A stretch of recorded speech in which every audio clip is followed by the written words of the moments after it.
Hello guys, അപ്പം നമുക്കിന്നൊരു GMC യൂക്കോണാണ് വന്നേക്കുന്നത്. ഒരു അമേരിക്കൻ വണ്ടിയാണ്. അപ്പം നമുക്കിതിൻ്റെ റേഡിയേറ്റർ റീപ്ലേസ് ചെയ്യാനാണ് വന്നേക്കുന്നത്. വണ്ടി റണ്ണിങ്ങിൻ്റെ ഇടയ്ക്ക് റേഡിയേറ്റർ കൂളൻ്റ് ലീക്കായിട്ട് ചെക്ക് ചെയ്തപ്പോൾ റേഡിയേറ്റർ ലീക്കാണ്. അപ്പോൾ സംഭവം ഇത് കണ്ടില്ല, ഭയങ്കര സ്പേസാണ് നമുക്കിത് ഇളക്കാനായിട്ട്. ഫ്രണ്ടിൽ ബെൽറ്റൊക്കെ ഇളക്കേണ്ട ആവശ്യമൊന്നുമില്ല. നമുക്ക് സ്ട്രെയിറ്റ് നമുക്ക് രണ്ട് ബ്രാക്കറ്റ് ഇളക്കി കഴിഞ്ഞ് കഴിഞ്ഞാൽ ഇതിൻ്റെ റേഡിയേറ്റർ ഇളകി പുറത്തേക്ക് വരും. ഭയങ്കര എളുപ്പമായിട്ടുള്ളൊരു ഡിസൈനിങ്ങാണ് ഈ വണ്ടി കൊടുത്തേക്കുന്നത്, കണ്ടില്ലേ.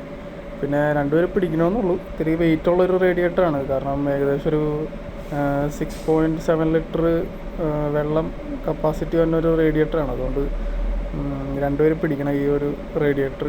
അങ്ങനെ കസ്റ്റമർ റേഡിയേറ്ററൊക്കെ വാങ്ങിച്ചുകൊണ്ട് വന്നിട്ട് അത് വീഡിയോ എടുക്കാൻ പറ്റിയില്ല കേട്ടോ. അപ്പോൾ നമ്മൾ റേഡിയേറ്ററൊക്കെ ഫിറ്റ് ചെയ്തു, വേറൊരു വർക്ക് വന്നുകൊണ്ട് അത് എടുക്കാൻ പറ്റിയില്ല. അപ്പോൾ റേഡിയേറ്ററൊക്കെ ഫിറ്റ് ചെയ്ത് നമ്മൾ കൂളൻ്റൊക്കെ ഒഴിച്ച് ലീക്ക് ചെക്ക് ചെയ്തു, എല്ലാം ഓക്കെ വരുത്തിയതിന് ശേഷം നമ്മൾ കസ്റ്റമർക്ക് വണ്ടി കൊടുത്തയച്ചു. Okay guys.